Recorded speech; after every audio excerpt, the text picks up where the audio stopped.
Everything in our Sanatana Dharma begins from the Vedas. That is why it is also called as Vaidika Dharma.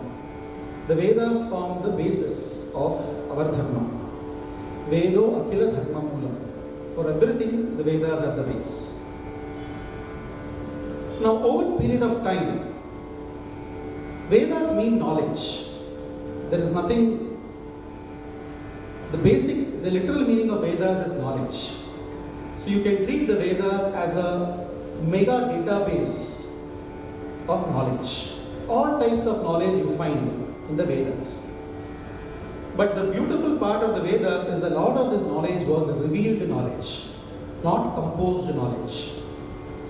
So that's the beauty of the Vedic knowledge, that these were revelations coming to various seers who saw this knowledge. But over a period of time, this knowledge and the implication of this knowledge and the utility of this knowledge started becoming a bit inaccessible to different kinds of people. Whatever reasons, we will not get into those. But basically it started becoming inaccessible. So then the question came, how do you make this knowledge accessible?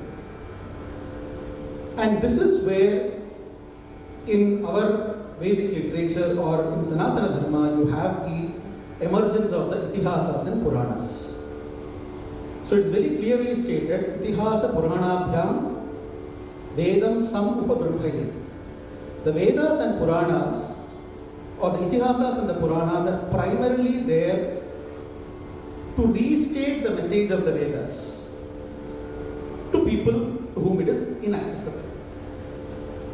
They are not supposed to state anything that is against or contrary to this knowledge. That is not the objective of the Itihasas and Puranas. Now, if you come to the Itihasas, among the Itihasas and Puranas, we commonly translate these as epics, but it may not be viewed as epic from the modern sense of the term, in which we know through Western literature or through other literatures. Itihasa basically means something that happened. The term itself means something that happened. Itihasa. But the Itihasas are much beyond just a factual or just a chronology of data. It is not a data. As I said, they were developed with the main purpose of giving the message of the Vedas. Among the Itihasas, you have the first one that is coming is the Ramayana. So that is why we have the very popular shloka, Veda Vedye Pare Pumsi Jate Dasharatatmaje Veda Prachedasad Asi Sakshat Ramayanatmana. That is, the entire Ramayana came as a form of the Vedas itself, in which the Veda Purusha was represented by Rama. So, the entire saga of Ramayana, or the story of the Ramayana, the various scholars who have been there in our land, they all view it as a parallel to the Vedic knowledge. So it's all different representations of the Vedic characters and Vedic knowledge that we find in the Ramayana also. So that is the background that we must very clearly understand before we delve deeper. I am not here to speak about certain characters of a story. I am here to speak about, yes, there is a story aspect to them, but there is a deeper, subtler thought behind those characters, why they are there in the Ramayana. Now, just like every mantra in the Vedas has a rishi, a seer, the Ramayana was also seen. In the Ramayana, if you look at, the Ramayana begins with the word tapas. It begins with itself with penance. Tapasvadhyaya niratam tapasvi vagvidambaram naradam paripapracha valmikir muripungavam. That is how the Ramayana begins. So Narada enters, or Narada comes, and to that sage Narada, Valmiki is asking a question. That is where the Ramayana begins. And then there are a series of criteria that Valmiki puts forth, that he wishes to know about a person who has these qualities or characteristics. It starts with Konvasmin Sampratam Loke, Gunavan Kascha Viryavan, Dharmatishta Kridakyishta Satyavakyo Dhadavrataha, and so on. All great qualities put in one, right? That's what Valmiki is asking for.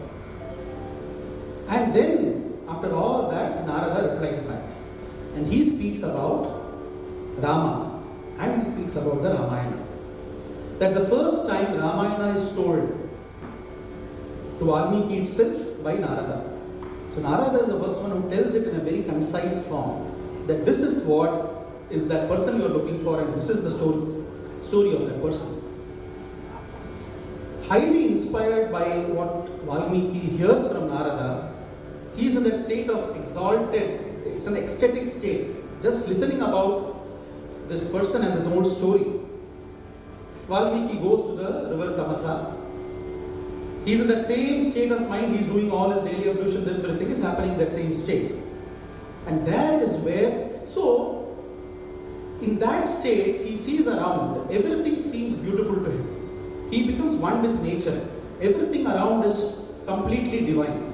The river Tamasa flowing, the trees, the birds, and that is where he spots two birds who are extremely affectionate towards each other.